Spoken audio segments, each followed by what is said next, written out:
So as you may or may not know, I am still in the building. I walked in this morning and walked by the little Wren's room, and all I hear is,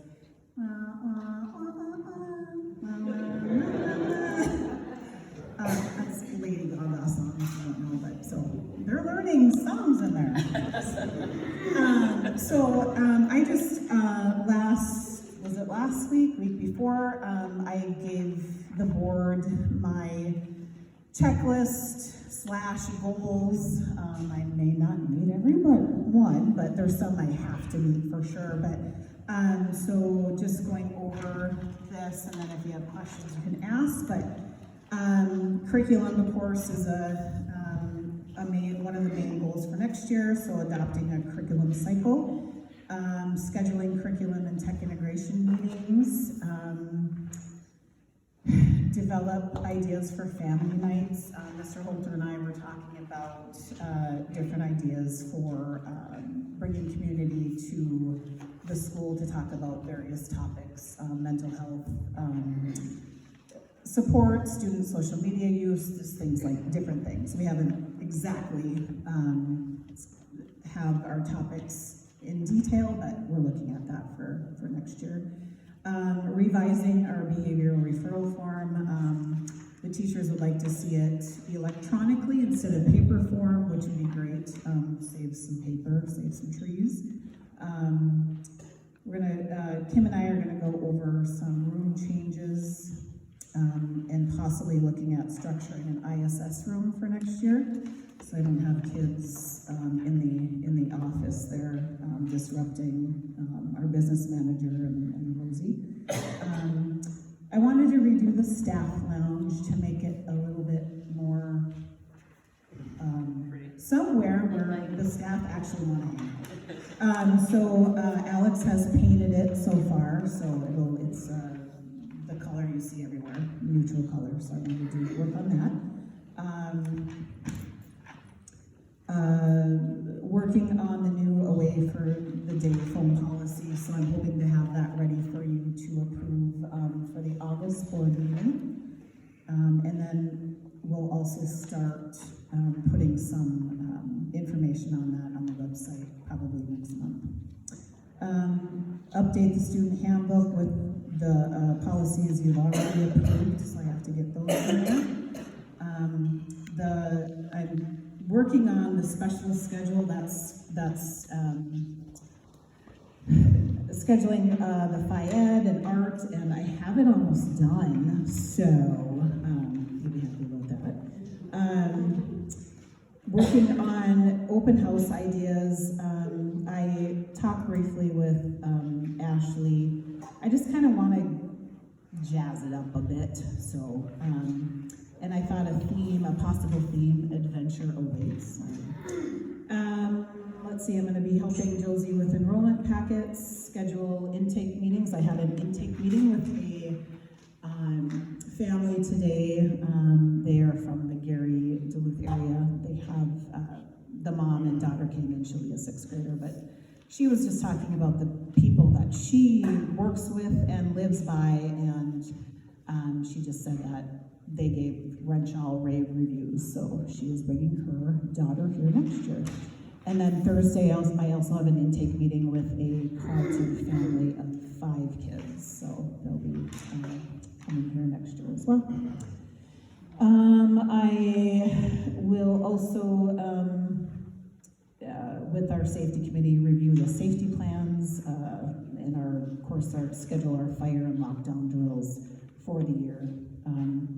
I will also be visiting the preschool summer school program that Ms. Kama is putting on July 26th, 27th, 28th, and August 2nd, 3rd, and 4th. Is that right?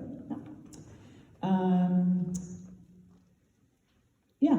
And again, some of these things I have to get done, but some of them are just some goals that I set for myself. Like I said, I'll be here in June. I'll have July off. And then I'll come back in August. So, yes, any questions? Okay. Oh, hey. You have to stand there. Or sit there if she wants.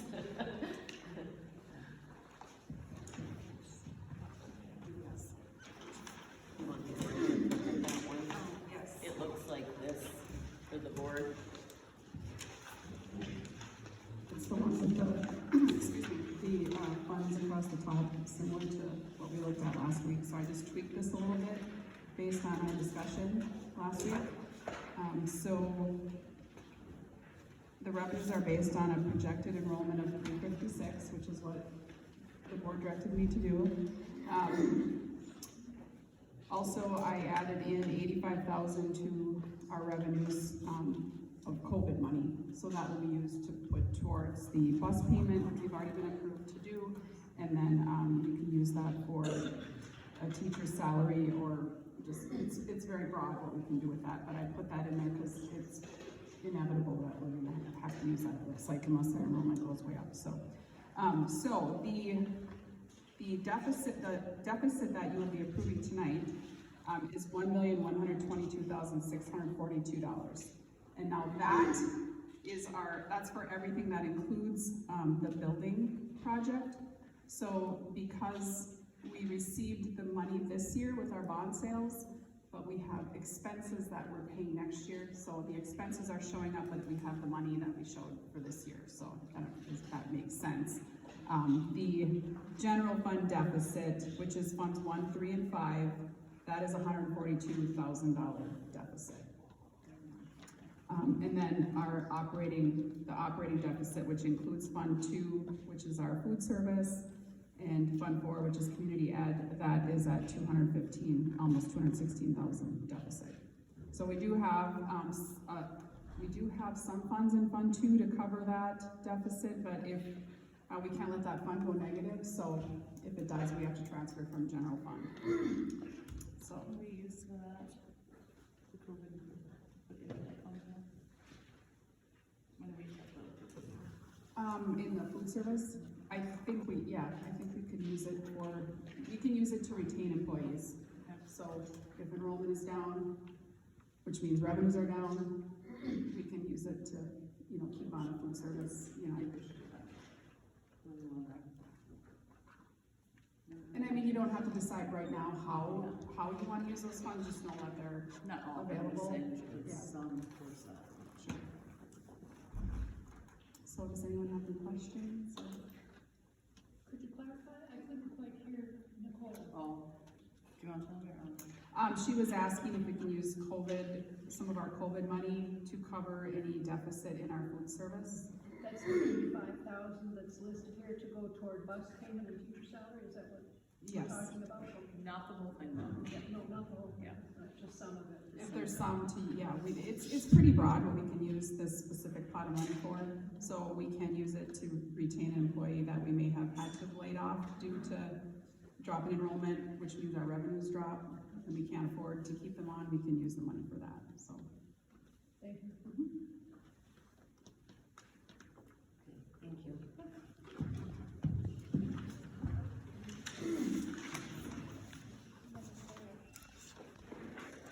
Yeah, Angela, one more thing. Yes. That's the number we want to use though. The 1.6 Yeah. million, Yep. that's the one on that, yeah. It's And I okay. know that looks, It's okay. it's part of this construction, but it was encouraging to see that she was able to get that, down quite a bit from If you adjusting look the at funds. Fund 6 up there, you'll see that is a negative 950,000. So that's, of that number, 950,000 is for the building project. Which we have money for that, it's just how it falls in different fiscal years. Sure.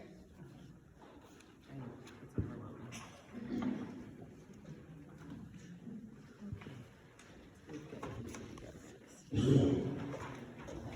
Go ahead, Ashley.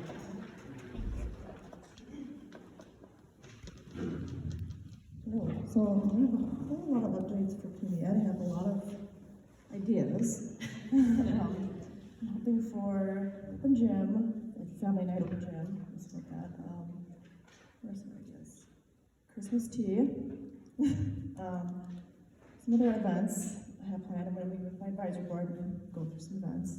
Hoping for a Lego club again, and hopefully we'll have PIO in school in the spring or fall. Yeah, a bunch of other ideas. Wrenshall Club is doing really well this summer. We have 32 kids registered. Most so far we've had was 21 kids one day, and then the least is like 8 to 12. And Caitlin Anderson and I are planning a field trip we are doing a theme each week with the kids, and do crafts. And one day I did a little project or a video on it. They really liked. It seems like they like that. They've all paying attention. Yeah, that's about it. Well, thank you. You're welcome. Are you going to include Paul Ball and Paul try it again with his family? I think so. He last, when it didn't, we didn't have anyone register last year, so we can try again next year, so. For the Strengthening Families Program? Yes. So we didn't have anybody that had signed up? We're the only one. Okay, okay.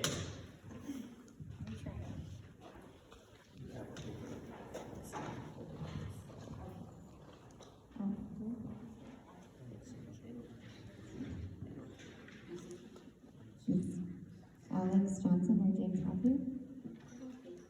No? Do you? Okay, I know that our custodial crew, we're working 4/10s now, and so they're working, staggering their time. We have somebody here, of course, every day, and we have somebody here from 6 to 6 also to be able to open up and close for our Wren's Club. But it's been a very busy time. The summer's always busy. We're fortunate to have some added summer help, some student workers this summer, which has been really nice.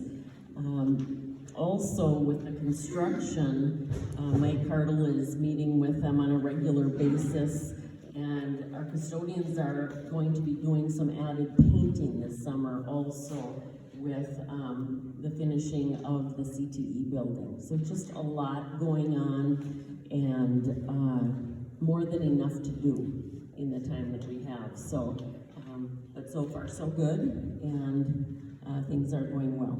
So we did see that the teacher's lounge was painted too. So things are coming along, and again, we're just finishing the school year and just kind of kicking off into the summer. But a lot going on, and of course, the parking lot has been the big thing this week, and they are moving fast. I can't believe how much they've got done in such a short period of time. And so, good to see those improvements happening.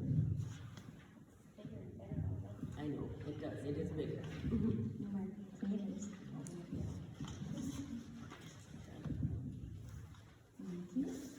Okay, so now we are at open forum, and we have 11 people signed up. And I want to remind everyone that we are going to keep it to 4 minutes, if you can. Beth is going to be timing, so when she says, or motion, read, and then when you hear the timer, be done.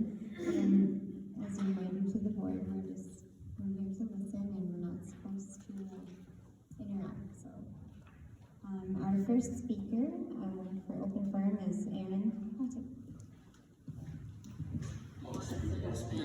Okay. So, I'm Aaron Latu, I'm a teacher here, and I'm also the head baseball coach. I'm just addressing the board today with my concerns, well, what I've been hearing from most of the sports committee, where I know Wrenshall and Carlton have been talking about combining certain sports and activities, and that's what I would like to come and speak about today. 3 years ago, when we combined football, maybe it was 4 years ago, you know, it sounded like our board wanted to be the one to combine all the sports. Now, we're at this point, and it seems like, from what I'm hearing from both sides, from multiple people on both sides who I've spoken to, who are involved in the discussions, have told me that it's our board that is kind of unwilling to combine all the sports and would maybe just like to focus on adding one sport. Now, as the head baseball coach, it sounds like that's the one they want to add, so I'm all for that, and I'm very excited about that possibility of actually happening. But I also hear that Carlton won't just do one sport, and I have to say I'm definitely on their side on that, because why not just finally get this done and get all of our sports together? There's never gonna be a perfect time to do that, because it's always gonna be one side is going to be more willing than the other. I think it's our turn to just decide that we're going to put our differences aside, and no matter what we feel about Carleton or anything else, we're just going to combine and get this over with. Now, another aspect with that too is I've heard from the people I've talked to that one of the concerns is, well, what if Carleton fails and their school shuts down, and then we have all these new things, all these Raptor things? Well, my response to that is, what's more of a sure way to get students to come over from Carleton than to have them already part of our sports programs and our activities? And I don't think they're going to want to leave their teams and their activities to go to a school like maybe Cloquet or Barnum instead of just coming here. So that's another way to ensure that our enrollment will go up if Carleton does close. Baseball specifically, again, if they're not willing to just do one sport, I don't think we're going to have a baseball team next year. We'll see, but even if we do, like this year was really rough for us. We had a bad record, but beyond that, it's just our kids cannot be competitive and compete the way they should. We have 7th and 8th graders starting on our varsity teams, which is not only dangerous for those kids, but it also makes them less competitive, and less of them want to come out because they know they're going to have to play with the older kids, which is not great for them. In terms of costs, just straight up, we would eliminate $1,440 roughly, depending on how the spring is weather-wise, more or less, just in our practice and game facility. Broughton Park costs us roughly $1,500 to rent out for the year. That cost will be gone immediately. Costs, if we have a regular number of games, is roughly $1,620. That would be halved. Our travel costs are roughly $1,800 with bus drivers, buses, and that stuff. That's again halved. We have a $500 budget, and altogether that equals about $4,000 just right there in those costs. That would be halved, and that doesn't include the $1,440 or $1,500-ish that I already talked about, just getting rid of our facility. Okay, 4 minutes. Ted ceded his to me. Okay. Ted did, yep. So, I've heard one issue being that jerseys, we don't want to buy jerseys. You know what, that's fine. If you don't want to buy jerseys, we can fundraise for it. But I would then ask that some of that savings should be dumped back into the general fund for our team then at that point. Because again, you're going to be saving at least, at bare minimum, $3,500-ish. Okay? Minimum. And beyond that, I want to talk about school culture here. I've talked to a lot of alumni, I've talked to a lot of people about this. One of the big concerns is, oh, well, we don't have our jug game or our homecoming games anymore. You know what? That's true.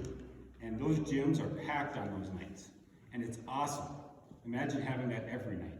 Because that's the kind of culture that we can create here if we combine these sports, get them all together, and I mean, you're going to have that type of atmosphere every night. Sure, you lose your jug game. You know what? Turn it into a fundraiser. Have the Carleton and Wrenshall kids play each other at the end of the year for a fundraiser.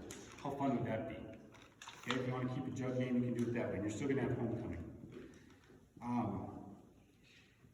And since I've been here, the attendance at almost every game, and I've gone to almost all of them, at least half of them every year, it's been pretty lackluster. If you want to create a school culture and get people excited about your teams and your clubs, you find a way to do that. This is the way to do that. Now, I know, yeah, maybe you think I'm being selfish. I just want my sport to combine. I want our teams to do well. You know what? I'm probably going to lose my head coaching spot if this happens. Okay, I fully understand that. But for the betterment of our programs and for the best thing to do for our kids, which is what the board is charged to do, we should combine these sports immediately as well as our clubs. Okay, you can have a much better play if you're able to have a lot more kids. Kids are gonna love the competitiveness, and you're gonna have more kids playing at the correct levels. You're gonna have a 7th grade team, an 8th grade team, a C team, which is mostly 9th graders usually, a JV team, and then a varsity where you'll actually have kids that are at varsity level playing. And not just that, you also have summer league teams. We've already seen that with our softball team, they're playing summer ball right now. We haven't been able to do that ever here. Okay, we could play summer ball, not just in baseball, but also in basketball. And then just a couple examples of this thing, and I'll finish up here. So our football team a couple years ago, yeah, we're not gonna have the numbers now, I know sometimes that happens. A couple years ago, they went toe-to-toe with the best team in the section, a team that ended up winning a game in state. They lost, but they were really competitive. That was a really fun year. I know everybody was really excited that fall. Our softball team this year had a great run in the section tournament, beat what ended up being the state runners-up during the section. It was double elimination, so that's why they kept going. But they beat the team that ended up losing to the state championship in extra innings. Our cross-country team went to state this year. And the thing is, the last time any of our team sports, just Wrenshall individually, went to a state tournament was in 2005-2006 with the girls basketball team. Bottom line is, if we want to provide the best opportunity for our students, we combine all these sports. Thank you.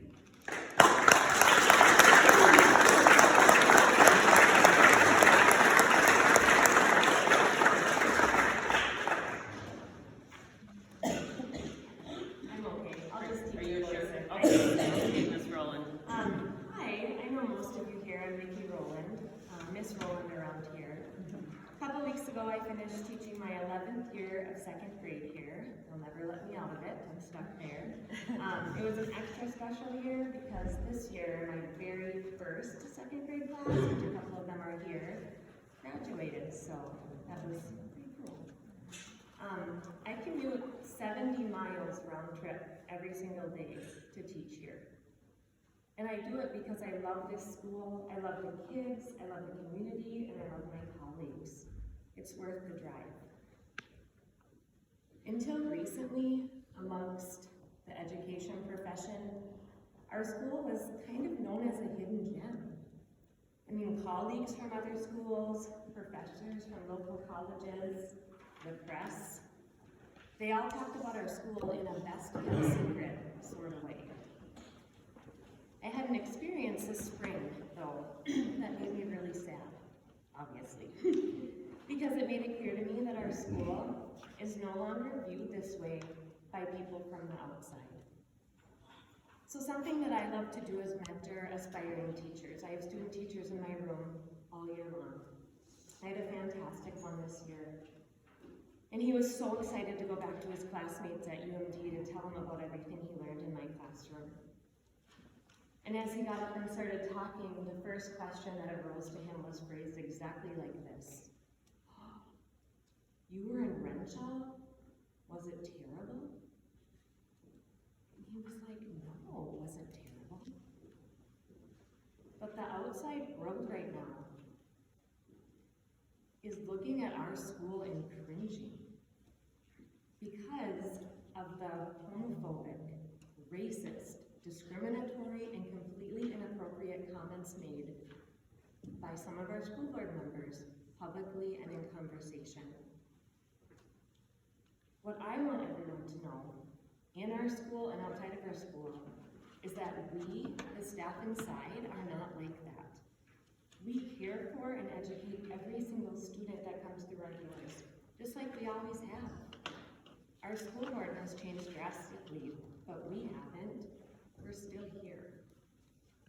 We've lost so many wonderful students and staff members to other districts, and more will leave if this doesn't stop. I think that our student, staff, and community deserve better.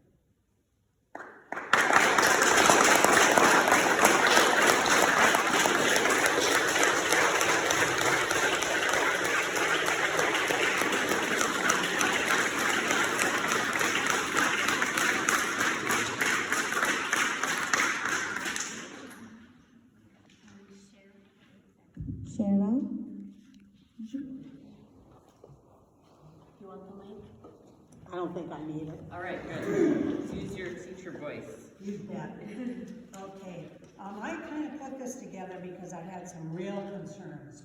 When they talked about watch your school board, and I'm directing this to some of you here, not all of you.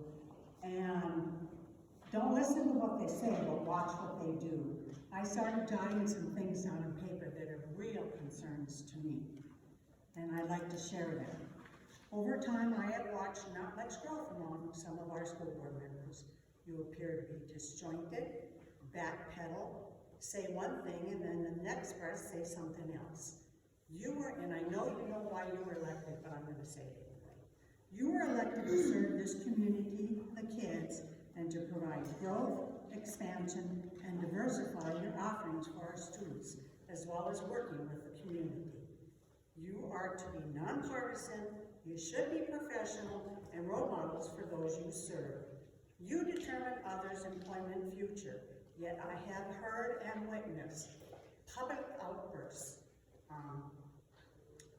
This is one that really bothers me. You sign a petition, so then you get a friendly finger salute from a board member.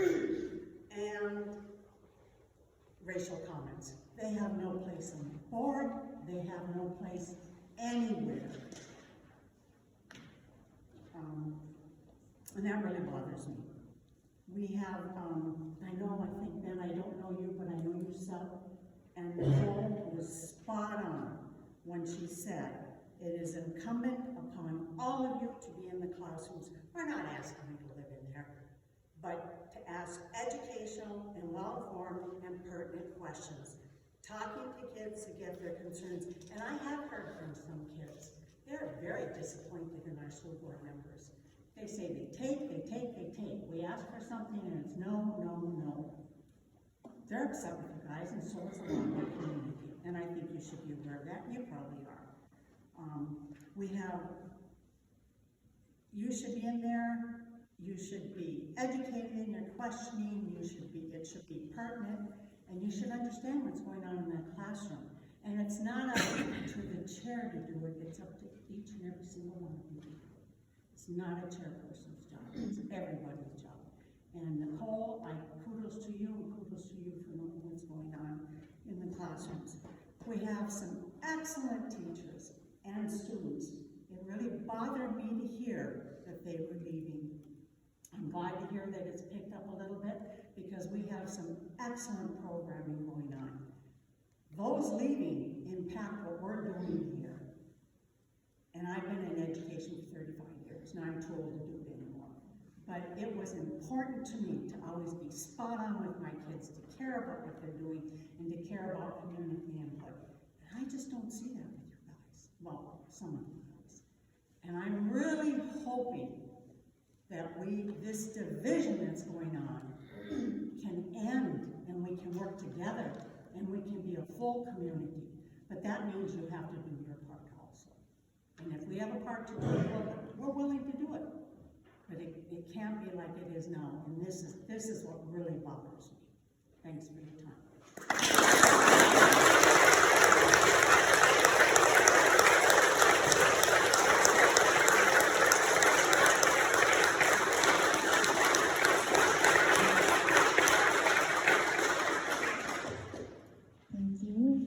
John Peterson.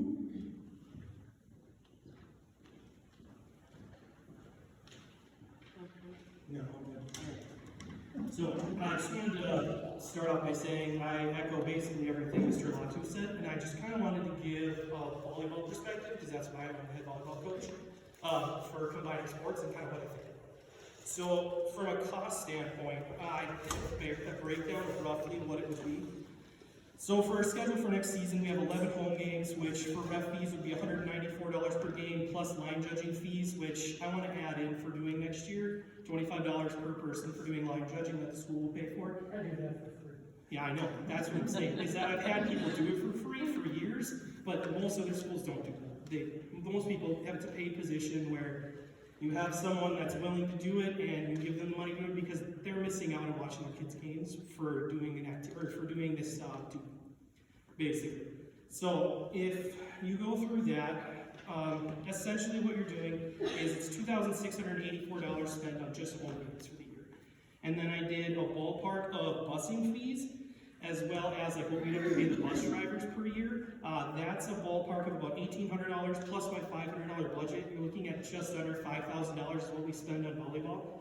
If we combined, you could cut all of those numbers basically in half. So you're essentially saving about $2,500 roughly per year. I did an estimate, so each jersey for volleyball for being printed and everything is $50 per jersey. We'd have about 60 kids playing, $3,000. You see there's not a big gap between how much money we save and how much money it would cost us for the activity. And then not only we would then save that money obviously every single year, plus I've been the senior class advisor for 2 years out of the 5 years I've been here already. I've been an advisor basically every year with Mr. Latu. We can fundraise if we have to. If that's like the big part that's really drawing you back of not wanting to do it, I can easily fundraise the $2,000 to $3,000 if we seriously have to. If that's like the whole. I brought kids with me today. If you see there's 7 from here. They're all very passionate about doing this. So if you have questions, you can ask them. That's why they came. Did they stand up? Yeah. Thank you for coming.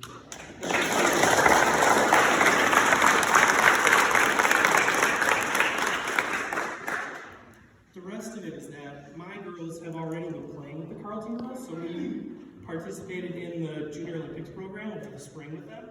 So my girls already know all of them. I already know the coaching staff really well. They took my kids' baby pictures, for gosh sake. Like, I know them real well. And for me, it would be the same concept as Latu. I would probably take a demotion if I do this. I'm going to take a pay cut. I wouldn't be the head coach most likely. She's been doing it since before I was born. She seriously has. And she's a great lady. I love her. So that's just like my perspective. So if you have questions, you can ask me. Because that's kind of what I've heard from people. I haven't heard much negative when it comes to combining. I have heard a couple say, like, I just don't really know how I feel about it. But I think it's more that they just don't understand what it's going to be like when we're all together. So, if you have any questions, let me know.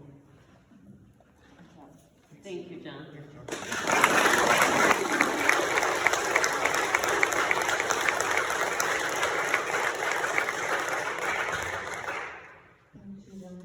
Susie Bergen. Susie, you need the mic, don't you? Okay. Teacher voice. I may not live in Wrenshall anymore, but this school will always be home to me. It was my home back in 1986 when I walked through the door as a fresh-faced kindergartner. It was my home when I would stop by to visit in college or to show off my new babies. It was my home when I chose to be a substitute teacher here, even though other surrounding districts paid more. And it was my home when I started teaching here full-time 5.5 years ago. Just because I don't live here does not mean that I don't have a right to question things that I feel are hurting our school. I've always been proud to say I grew up in Wrenshall, went to school in Wrenshall, and teach in Wrenshall. I had nothing but good things to say about Wrenshall. I encourage people to send their kids here, but it is getting harder and harder for me to do those things. I can assure parents that we have amazing teachers and staff at our school. I have no qualms telling them that the education they receive in Wrenshall will be just as good as at other schools. But I am seriously worried that that will all soon change. I am in fact already seeing that start to change. We have lost at least 3 amazing teachers this school year. We get very few, if any, applicants for open positions. We have lost numerous families to seek other educational options. Why are they leaving? And why do so few want to come work here? What will our school community look like next year, in 5 years, in 10, if we can't keep our staff and students? Over the past 1.5 years, I have attended numerous school board meetings. I was shocked by some of the board actions I have witnessed. I've heard racist, homophobic, inappropriate, and unprofessional statements being made. If I had voiced some of those statements in my classroom, I could very well have faced discipline or even lost my job. I have watched a parent and community member mocked and disrespected for sharing his medical expertise. A community member has been allowed to publicly make claims against personnel, even going so far as to name or address them directly during open forum. And little or nothing has been done by the board in these instances. No staff or community member should be afraid to attend because the board does not control the open forum or themselves during meetings. After every one of these meetings, I went home feeling disgusted and ashamed. Not only was I disgusted at what was said and done, but I was ashamed of myself. Ashamed that I sat and let those things happen without trying to stop or calling out the behavior. As a school employee, I didn't want to be viewed as unprofessional or was worried about retaliation. But I am done being complicit. Wrenshall is my home, and I will no longer sit back, quiet and afraid, when there are decisions and statements being made that hurt our students, school, and community. Our students deserve role models that will stand up for what is wrong with our school, and it starts with me.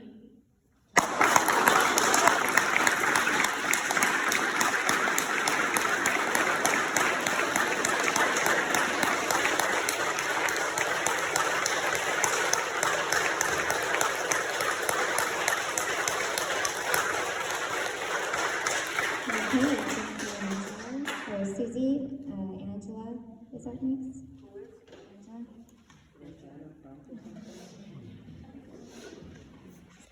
Thank you for coming. Hi, I'm Angela Shody. I guess we're going back and forth on issues here. I'm here to talk about joining sports. As a former graduate and athlete here, and then a coach, and now a parent, I was so excited when I heard we were joining sports. That was, I don't know, a month ago, 2 months ago. I have a senior next year. Oh my gosh, that's national. Anyway, and she played with the Raptors for softball and had the time of her life. I've never heard her so excited after playing and competing against other schools. And that's the hard part as a parent. I've done scoring and books for the last 6 years here at Wrenshall, and I was so disappointed when she came home and she said, "Dad, we're not joining for volleyball and basketball now." And I'm like, wait, what? I mean, how can you go from we're joining, we're not joining? And I've heard this for years now. It's Carlton's fault. It's Wrenshall's school board. It's Carlton's school board. It's Wrenshall's school board. I don't care whose school board it is. Let's fight for our children here. Let's do what's best for our kids. And what's best for our kids is to not see our children get demolished by other schools refusing to play our school because they beat our school so bad because we can't compete against them. And I hear, oh, well, we don't want to pay for our jerseys. Really? Because I'll pay for my daughter's jersey, and I'm guessing other parents will join in and say, I'll pay for my daughter's jersey if we wear it for a year. You know what? It would be a great year for my kid, and I want my daughter to have a great year here. She's questioning even playing sports. And my daughter, I don't know if you've heard of her, her name's Janine. She's a pretty good athlete, and I love that she loves playing sports for Wrenshall and standing up and saying, I go to Wrenshall, and being proud of it. So, let's see, I was just jotting stuff down. I'm not gonna write anything. But I don't even know if Carlton still wants to join us, but I feel like as a school, we should welcome athletes in with open arms. Why would we ever discourage anybody joining with our school? And I'll tell you this, as a parent, if I was at Carlton and I heard, no, we don't want you to join because we don't want to pay for your jerseys or whatever else excuse we're coming up with, next year, if their school closes, I wouldn't want to send my kid here. So you're losing probably really good athletes and people who are going to make our school a better environment and a better place, and a school that other schools want to play against. And you know, that's the most heartbreaking thing is when I watch my daughter's team lose by almost 100 points to another school. And I'll tell you why it is. It's because when you only have 19 graduating class this year and less than that next year, you don't have a real large amount of kids to choose from to play. So then when you do get some more athletes, or when you do get our girls on the court, and they take out your best player or they take out your 2 best players by double teaming them, guess what? You don't have a team. And it's hard to watch 7th graders their first time out playing varsity, because they shouldn't even be at that level. And so when you see these kids throwing a ball away and the parents and the other kids laughing at them, that is not the way I want my kids to be represented here and at other schools.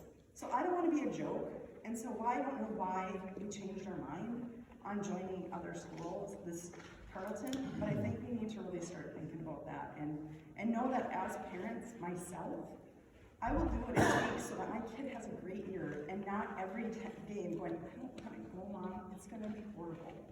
That's heartbreaking when your kid loves sports.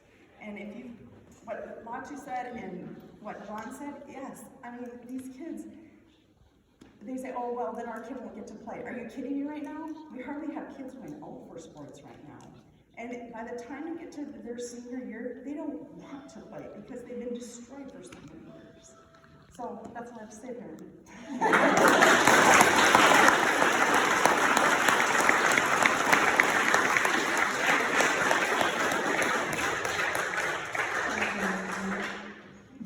Tony Shetta.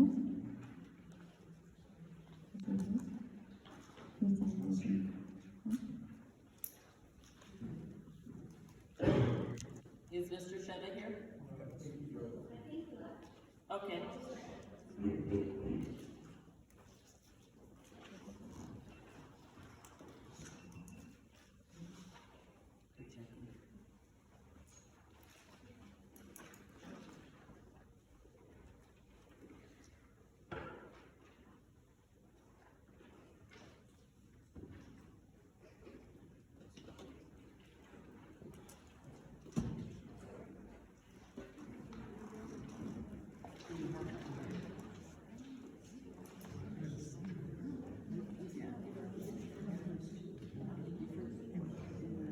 Okay, he doesn't appear to be here, so Okay, let's go ahead. Who's the next one? Denise North. You want the mic? No, Okay. Turn that heater voice on. here, I'll change this side, so I can look at a different side of the table. Hi, I'm Denise North. This was my 25th year teaching at Wrenshall. I know most of you in the room also. So what I want to talk about as the social studies teacher, the American government teacher, the civics teacher is being a good citizen.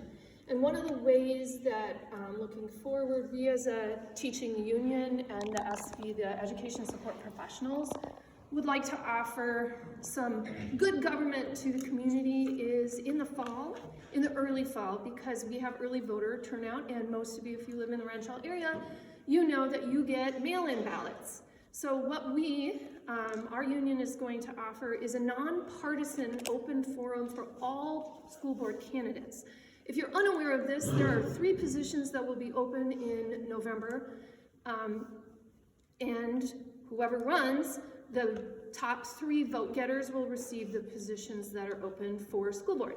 The Education Minnesota Union will be offering an open forum for all school board candidates, and it will be run based on education questions.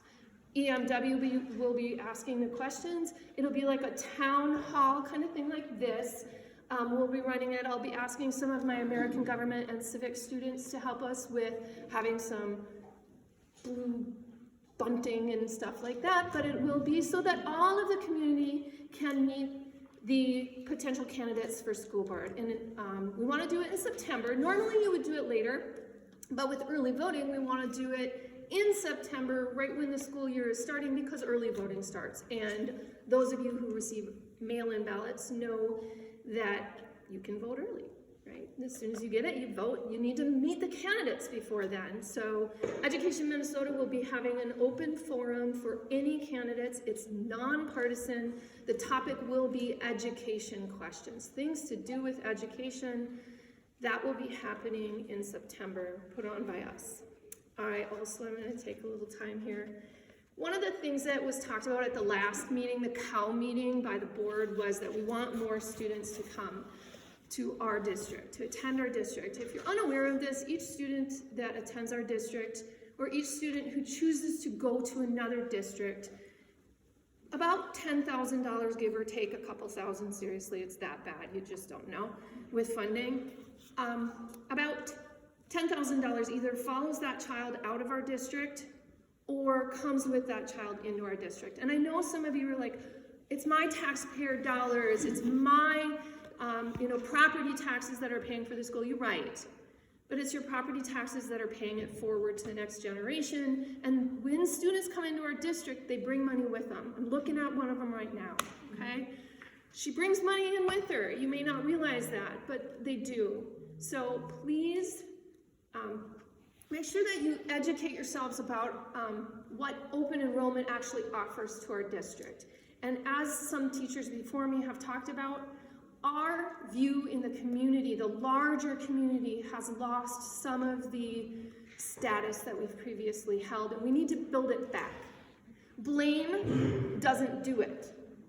Voting in people who support public education, who believe in public education, who believe in educating all children and all children have value, that's what we need to do at Wrenshall. I don't live in the district, I live in Duluth, but I've lived with your kids, your community for 25 years plus.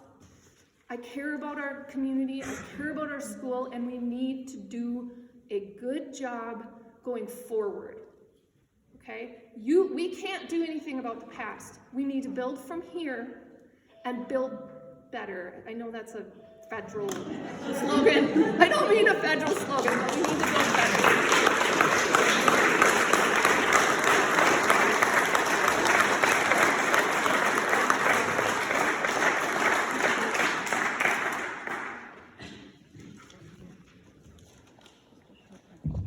Thanks, Denise and Jonathan.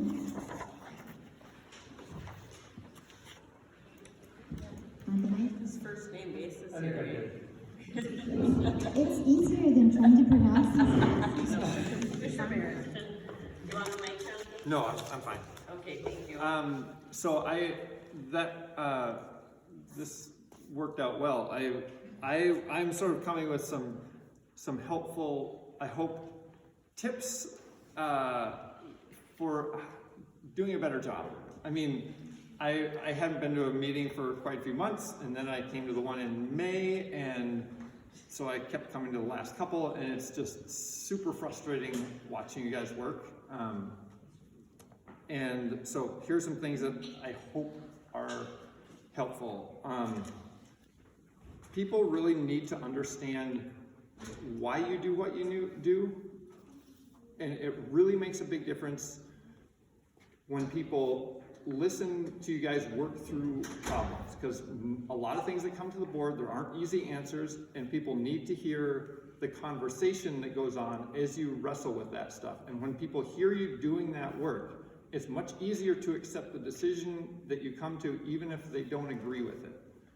But if there isn't any of that, those decisions get questioned a lot more, and people don't trust what you're doing. And so being able to have those open discussions is really important. And whether there are conversations going on, outside of board meetings like there shouldn't be or not, if there aren't, it makes it seem like you're just making decisions on the fly, just kind of pulling it out of a hat, and this is what we're doing. And if there are, of course, that's obviously illegal and you can't be doing it. So neither one of those situations is good. Public communication is a core part of your job as a board, and it's really important that you guys do a better job of that. One just little practical tip, well, a couple things. When you're having votes, when you're voting on things, when you get a motion and a second, it's appropriate to ask the rest of the board if there's any further discussion before you vote. That way, people can flesh out their ideas, and you all know kind of where you stand before you vote. That's one thing. Another thing I've seen that kind of drives me crazy is I've seen action items kind of added on the fly during the meeting, which is just, can't do that. Like once the agenda's set, you can't be adding stuff. Adding kind of vague other open-ended action items, also like that, you shouldn't be doing that. If you're taking action on something, it should be on the agenda. That's just kind of a core part of running the business, the boring stuff of a board, is like having that consistency so people know what's coming up and they know what to expect. So that's that part. The other piece that I want to talk about is the budget process. And this was kind of a real pet peeve of mine. So a normal budget, and I talked to Cindy about it and Nicole, but like a normal budget process, I'm glad at the last meeting you talked about getting quarterly updates on what the current year budget is. That's super important. You need to know where you're at, and if there are changes, you're not going to redo the entire budget, but You need to know those big items, if you added staff, if you lost students, so you know roughly where you're gonna be at the end of the year. And I haven't seen that in the past, and that's a really important thing. The budget process needs to start way earlier. I mean, I was at that meeting in May, and the first preliminary budget was presented. You can't do that. You can't make staffing adjustments if you start that late. Teachers, there's a whole process with unions and notification of staff. If you're gonna reduce staff and try and balance a budget, you have to know that in advance and have some idea of what's coming down the pike, and have those preliminary budgets done in, April at the latest, and hopefully have some ballpark idea in May. The other thing is the discussion of the fund balance. Cindy asked a question at the last meeting about, are there any rules about how much we can overspend? Well, first, the rule is the math. I mean, the rule is how much money do you have? And I didn't hear any discussion of how much money do we have in the bank.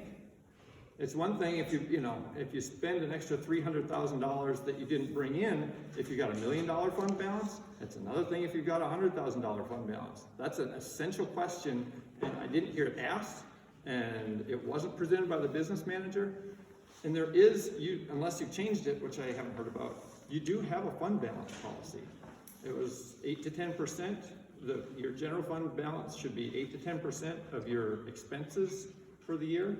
And so unless you're going to suspend that or just ignore it, which sometimes it happens, sometimes you just don't make that target, but that needs to be a decision rather than just a not even think about it sort of a thing. So those are the key things. Like, no one is coming to help the district.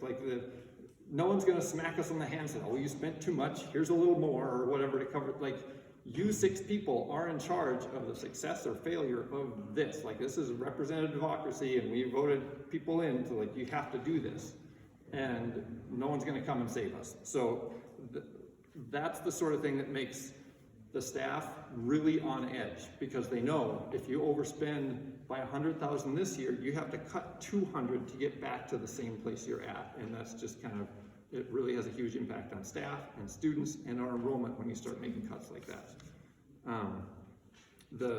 I know from experience that those budgets can turn around in a negative way really fast. And so paying attention to where you're at in the current year, when you have time to budget for next year, is really important. And I really hope you guys can start doing that. Handling your business, do it in public, and people will have a lot more confidence in what's going on here. Thank you.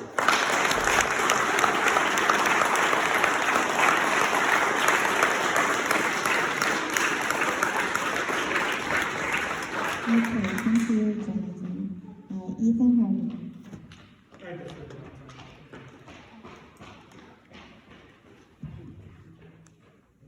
All right. Thank you for everyone. That was a lot of information to take in. Any other ones? Oh, no, that was Mickey Mouse. Okay. So, and we appreciate all that feedback. There's an action items. Motion to approve the distribution of CUCOP funds for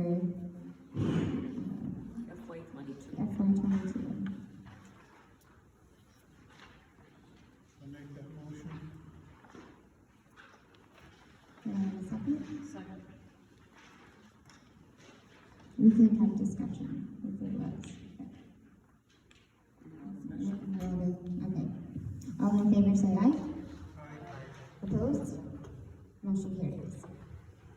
Approve fully executed, I need a motion to approve the fully executed contract between Carleton County Public Health and Human Services and ISD 100 Wrenshall Schools for the Family School Support Worker Management Services for the 2022-2023 school year.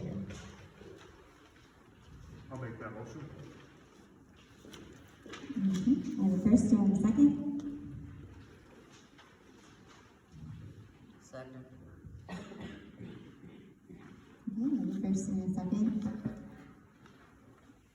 All in favor say aye. Opposed? Motion carries.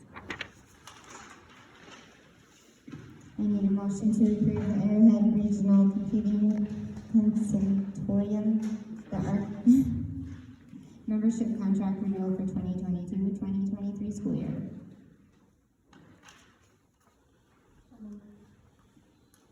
Second. Okay, I have a first and a second. All in favor say aye. Aye. Is that all? Ayes. Opposed? Motion carries. I need a motion to adopt the proposed 2022-2023 1.122642 deficit budget as presented by Angela Anderson, Business Manager.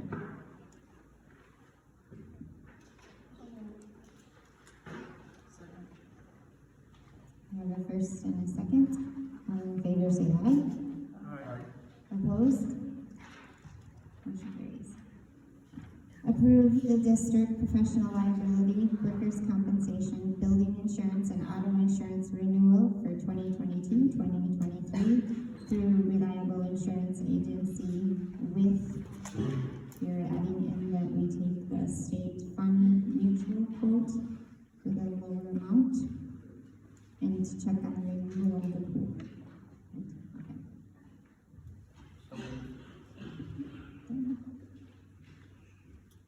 And a second? I'll second it.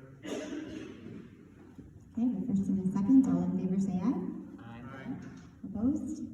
Motion carries. Approve hire Ashley Nordland, 1 point FTE plus 30, secondary mathematics teacher as per Ed Minnesota, Wrenshall teacher contract effective 2022-2023 school year.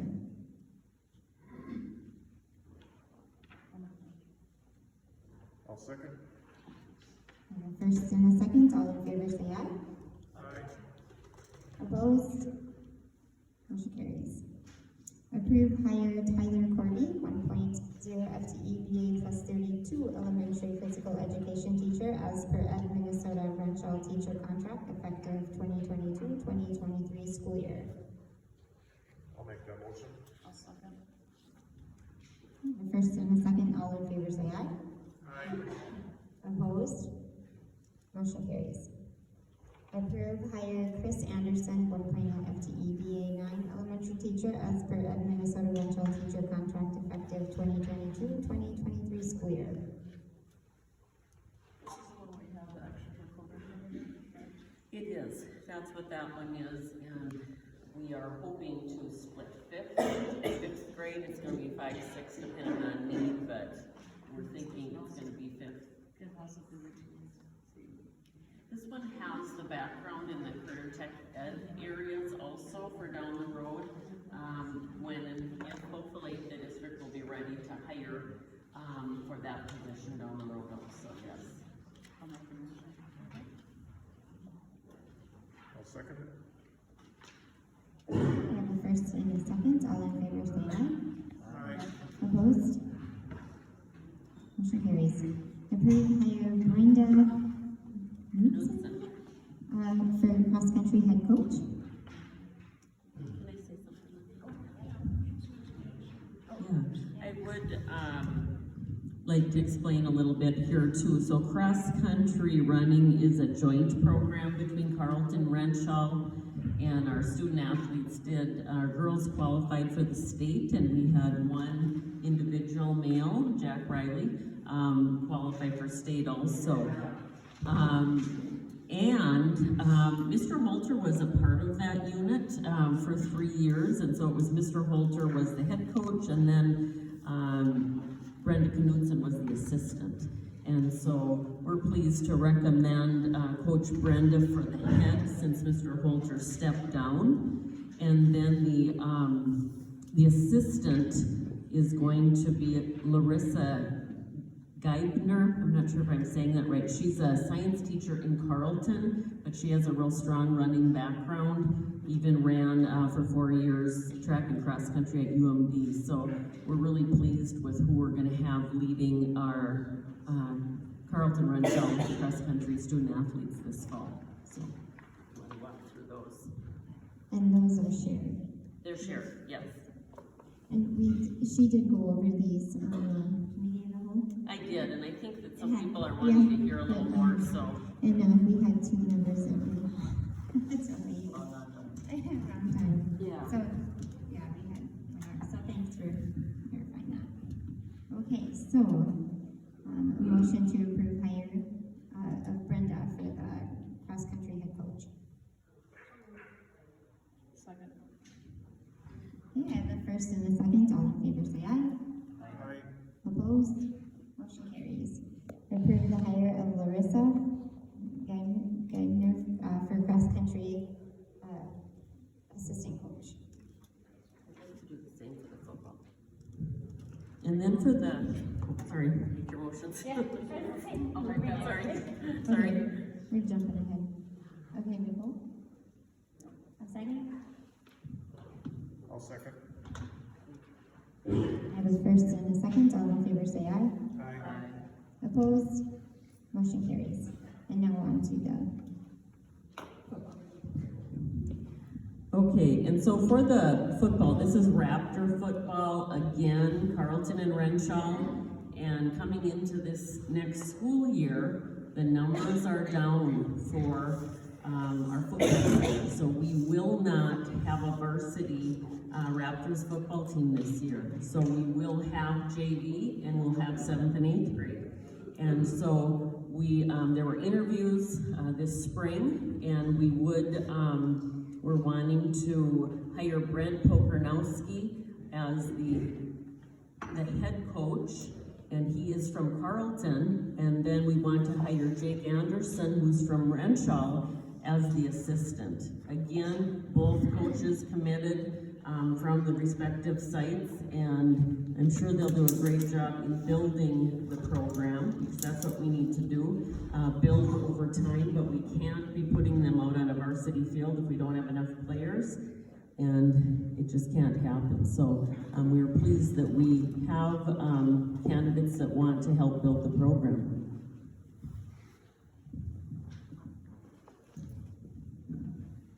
Okay, thank you for that. Do I have a motion? I make that motion. Do I have a second? I'll second. Okay, I have a first and a second, all in favor say aye. Aye. Opposed? Motion carries. I made a motion to, approve the hire of Jake Anderson for football junior varsity assistant coach. I'll make that motion. Okay, so Ben and Nicole. Okay, I have a first and a second, all in favor say aye. Opposed? Motion carries. I need a motion to approve the individual contract with Beth Peterson for fiscal year 2022 and 2023. Oh, perfect. Yep. Did Angela approve that for the budget? Is this? Yeah, she was in those meetings. She was in all of those.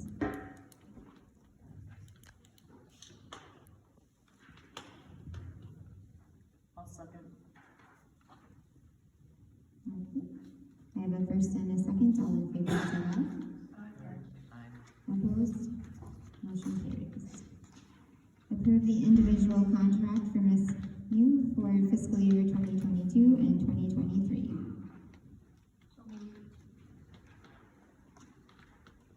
I'll second. I have a first and a second. Is there any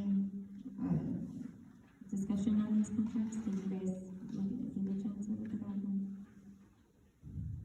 So she's going back to what she was before COVID. Her hours? Yeah. Okay, I have a first and a second. All in favor say aye. Opposed? Motion carries. Approve the individual contract for Aaron Riley for fiscal year 2023. Question on this one, the others all have 22, 23, but Aaron is just 23, I assume she's currently has a contract for 2023? It should be 22, 23. It should say. Yeah. Oh yeah, that's her contract.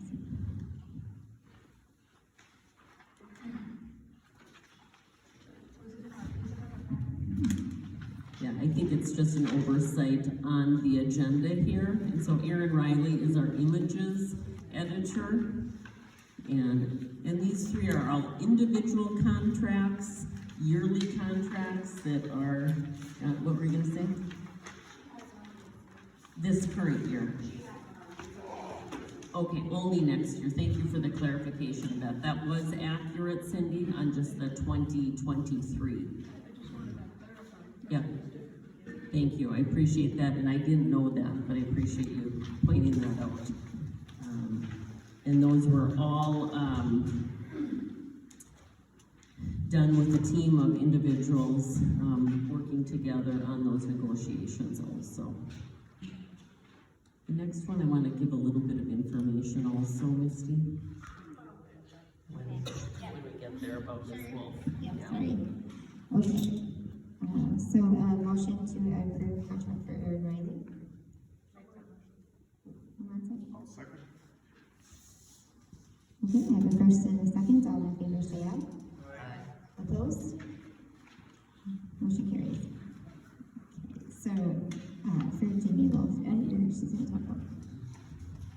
So, Ms. Jamie Wolf has been with the district for, I think, 19? 21. Huh?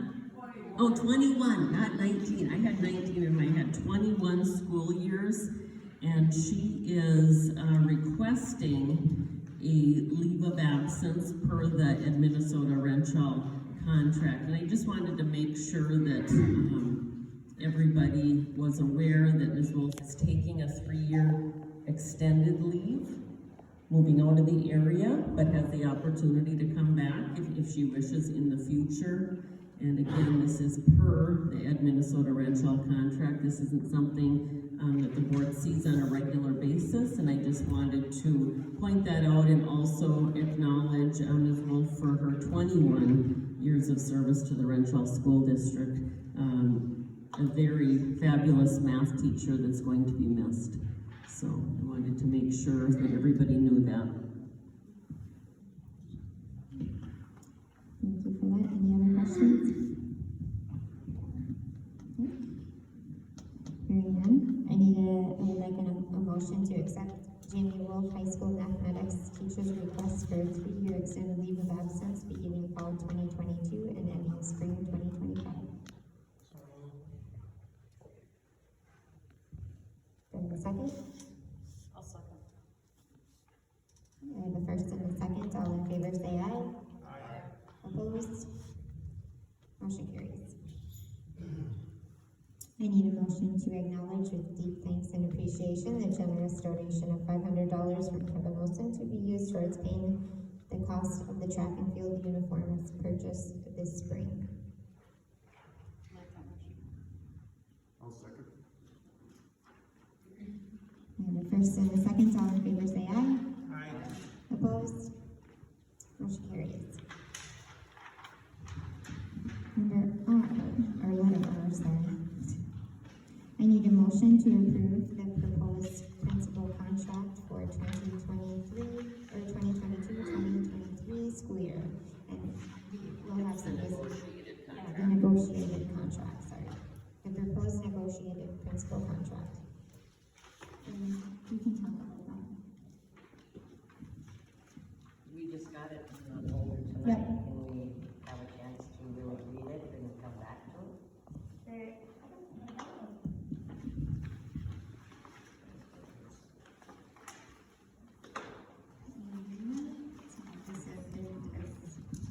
This is what, sure.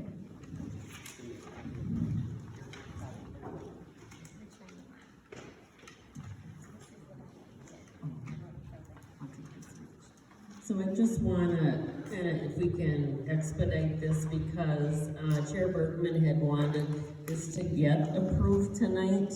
We know that it was a little bit late as it wasn't, there was some discussion on it and it took a little bit longer, but we did, today we were able to meet with Principal Blanchard. It was Chair Bergman, Angela Anderson, and myself that we went through this. It is a 1-year contract, as requested by the school board. And this is for PK-12 principal duties for the year. It is 218 contract days, and she'll basically have the month of July off, which is very normal for a principal's contract. And the agreed upon salary was $88,324, and part of that, she is not taking health insurance, and she is elected to have that money put on salary, and she had the right to do that. It includes LTD and life insurance, which is very inexpensive for the school board. And she does have matching funds for retirement savings. There are 15 sick days, and the principal may use up to 5 of these for bereavement leave as approved by the superintendent. There are 3 personal days, and then it goes into the emergency medical leave and conferences and meetings that the principals are allowed to go to and encouraged to go through. And this contract was put together by John Edison, District Legal Counsel. So that's the overview, but Chair Bergman was hoping for us to get approval on it tonight if possible. This is the agreement that John had sent out earlier, and he said if we keep it like this, because there's a lot of things that the previous principal contract did not have that are included in this one now, which is better. So like the salary is something that she just asked that if she forego or didn't take the insurance, that it would just be added to her base pay. There was something in last year's contract language that said that she could use sick time for family illnesses. I don't see that in this one. Right, that is why we added that here, because it wasn't. So, in the sick leave, we had changed it from what he had proposed to just add the extra days where she can use up to 5 days for bereavement.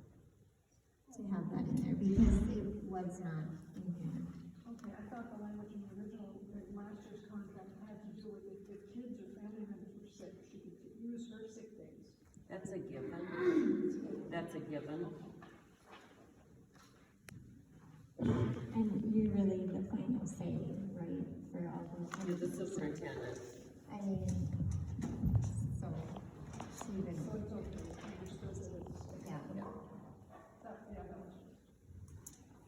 And we, the matching funds for retirement savings, which she did not have last year, was included this year, and, we, inserted $1,200 max. It's a match. Yep, a match, so if she puts 50, we match 50, if she puts 1,200, we match 1,200. And yeah, we decided on a number of working days is 218 to give her the month of July off. That's what it came out to for this year. And the LTD and life insurance, it's a very minimal amount a year. We just didn't know the dollar amount. $15 a year. It's like $15 or $20 a year, but the dollar, it's like 150 or 175,000. Yeah. But that's a set rate. We don't the policy is set. Thank you for the information. Yeah. Well, and it was really just insert here, insert here. So. But and she did ask that if for any reason we analyze the principal position next year, that we know ahead of time to, let her know by April 1st if we still plan to continue with the principal contract, or, look at a different model. so it has to be, the discussion will have to Yeah, it should have, been a lot sooner this year too, but it's been a crazy year, so. But yeah, she did want that in there also. And Angela was in there for the meeting, so she had gotten us all the numbers. And I thought I wrote down the amounts. She had a list of what, Barnum, Carlton, Ewing was like. Yeah, yes, Principal Blanchard did, they aren't in this contract? No, Yeah. but I just, But she I wanted. did a comparison, Yeah, yes. she did a comparison for us and just what these, salary rates were, and the lowest one was 90,000 for a principal, so. We're still below where it should be. Yeah, which we knew when we offered it last year, we were well over. And so the budget that we approved, the deficit that we approved includes Michelle's paying benefits. Yep. Make that motion, accept the contract. I second.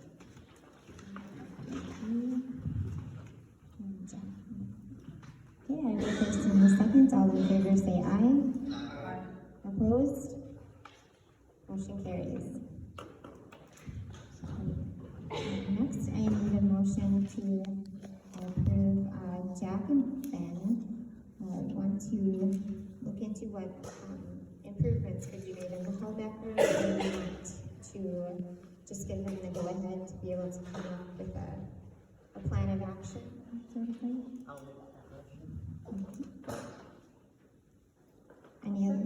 Thanks, guys, I think that's awesome. Yeah, we did go up and look at the room Thursday. We need some updating. Okay, I have a first and a second, all in favor say aye. Aye. Opposed? Okay, motion carries. Okay, and before I go to this last, motion, I'm going to read this following statement to the public. The next item on the agenda is a motion to authorize an investigation to be conducted by Justin Church of Church and Associates. When the board met in closed session at the June 7th special meeting, the board discussed the option of seeking the assistance of an outside investigator to investigate allegations that have been made against district representatives. The district's legal counsel has recommended that the school engage Mr. Church to conduct the investigation, and Mr. Church has confirmed his availability to conduct the investigation.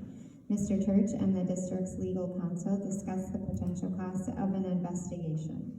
Mr. Church is hopeful he will be able to complete an investigation for less than $10,000. The board has been presented with a proposed contract that would cap the costs of the investigation at $10,000 unless the school board decides in the future to authorize Mr. Church to exceed this amount. While I understand the community would like to have more detailed information about the allegations that have been made and what the board is doing in response to those allegations, the Minnesota Government Data Practices Act significantly limits what can be shared with the public. The board is unable to share details regarding the allegations and asks for your patience as it attempts to work through the allegations with the assistance of the legal counsel and an outside investigator. So, I need a motion to authorize an investigation to be conducted by Justin Church of Church and Associates, and to proceed as recommended by District Legal Counsel, and to authorize Board Chair Burton to sign the services agreement with Church and Associates on behalf of the district. Discussion a little bit. Yep. Because we haven't really been through this, this is new. Yep. I have to read through it first, if you don't mind. And then Nope. two, is that for both A and B? Or is this just for A and B?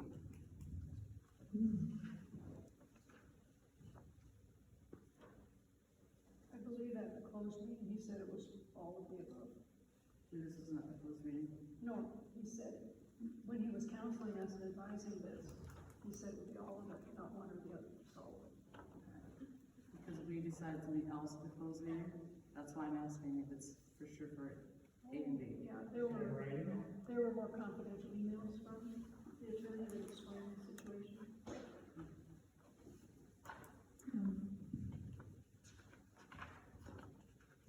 fine with this order? Yep. Can we come back to this and table it as well? No.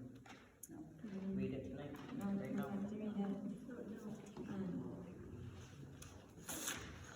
I don't, yeah, and it's, I'm pretty sure it was in the email. it was, No, I'm talking, yeah, but who this is chosen, there's some discussion on that too. I'm sorry. Who this is to do the services for us. There's a good discussion on it, it was sent to him today. Yes, and he responded in another email. I read the email. I read the email. Just clarification, that's all I just want to know. Yeah, the biggest question was whether there was a conflict of interest, but, sounds like for those in the public, the agency that we're looking at contacting for the, investigation is tied in with the Carleton County GOP, or has ties with it, and so there was concerns that there might be potential ties to board members, so that was the only question that was brought up, and that was questioned through the attorney, and it said that those contacts were extremely minimal, and he was not concerned about it. Is that fair? yep. And the lack of concern was on both the district's attorney and the consulting firm. Neither of them felt that there was any significant conflict of interest.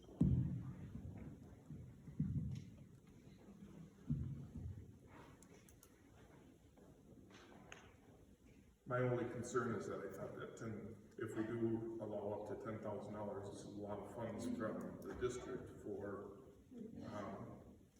We can change that amount though too, it doesn't have to be that, we don't have to agree to this, we don't have to, it's an option.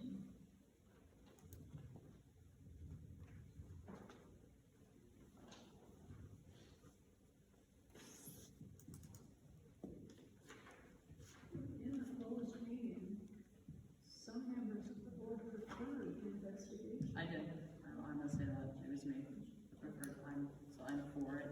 I'm just not sure, I'm sure about the person that's doing the investigation, that's all. So I'm definitely for an investigation, yes.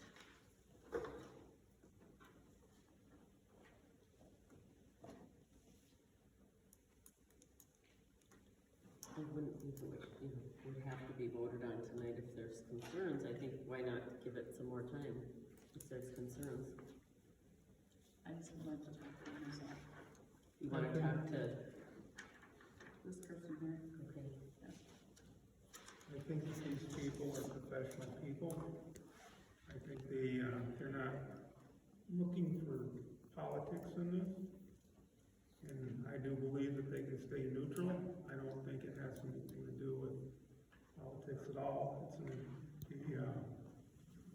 The finding has nothing to do with politics at all. So I just soon see it get going.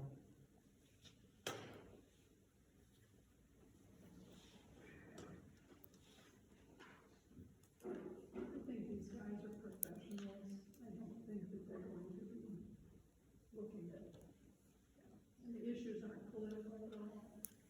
that it wouldn't have been brought up, that's what I think. The only thing I can say is that he brought them to the table, and it does bother me, that's all I'm saying. So I would just like some time to look into it and talk to him myself. the board should have an option to interview. You should have the option to interview firms also if people are uncomfortable. That's all I'm saying, so look at it, you talk to him, and maybe talk to someone else too.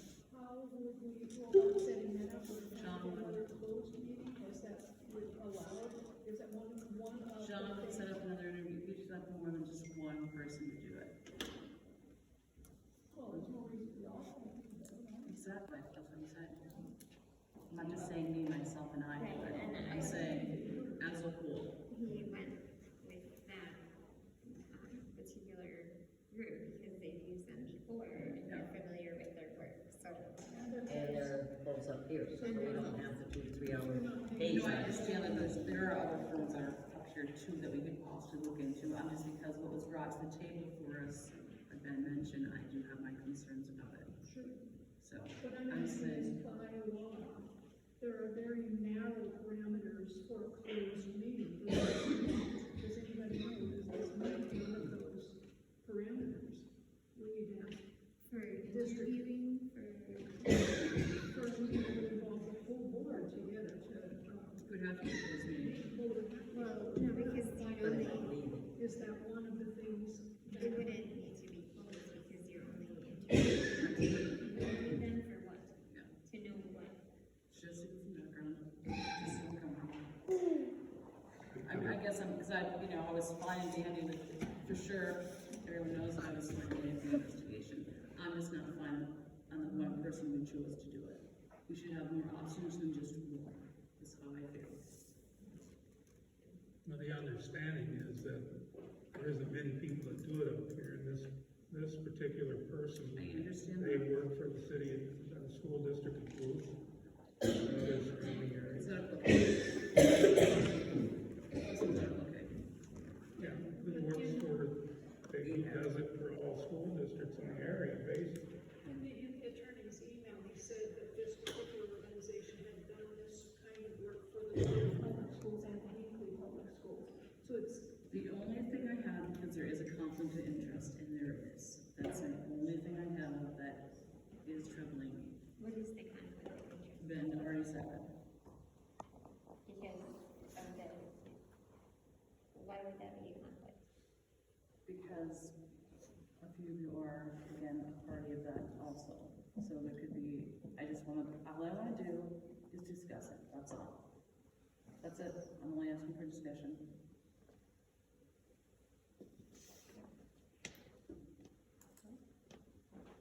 I think a closed session meeting would be appropriate too, because there was a new allegation that was made, and so I think that needs to be discussed.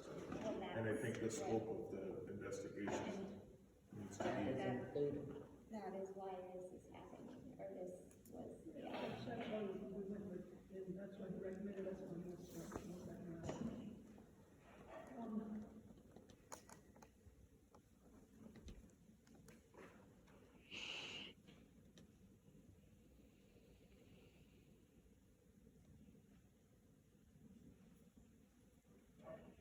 We can, I mean, there is no decision that it has to be made tonight. We can ask to see if there's other options out there. But we need to do it quickly because if this is the option we want to take, there's a lot of people that are waiting.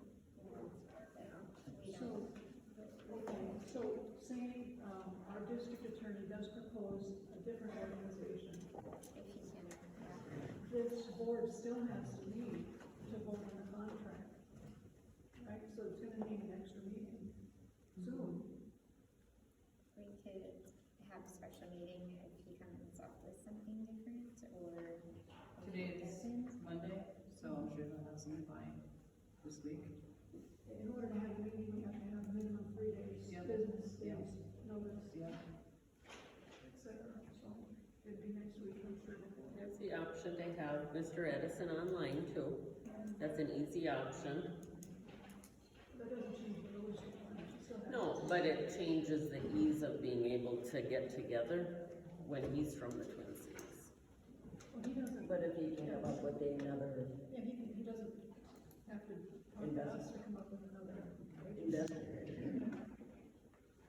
But you all should be comfortable with who it is, I would think.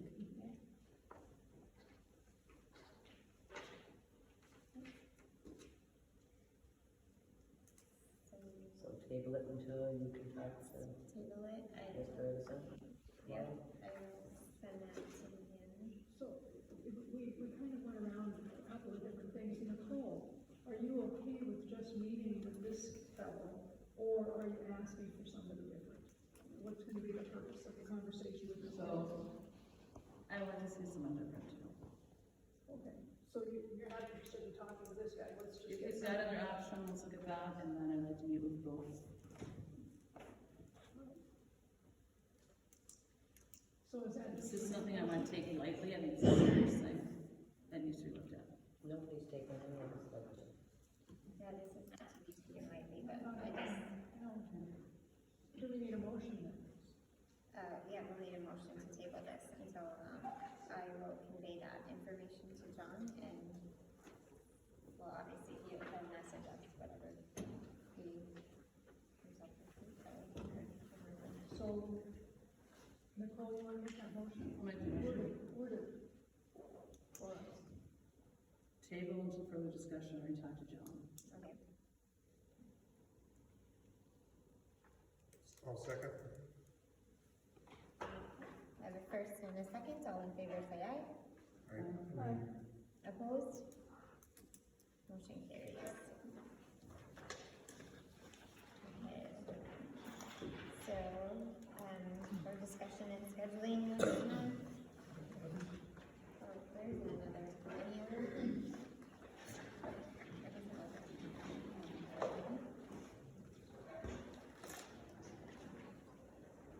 And we have, this one's with Holyoke Wrenshall, and I think we have something beforehand. Can we do a whole meeting once we're at the third, on board meeting on the eighth, I need a motion to adjourn. So moved. Second? Second.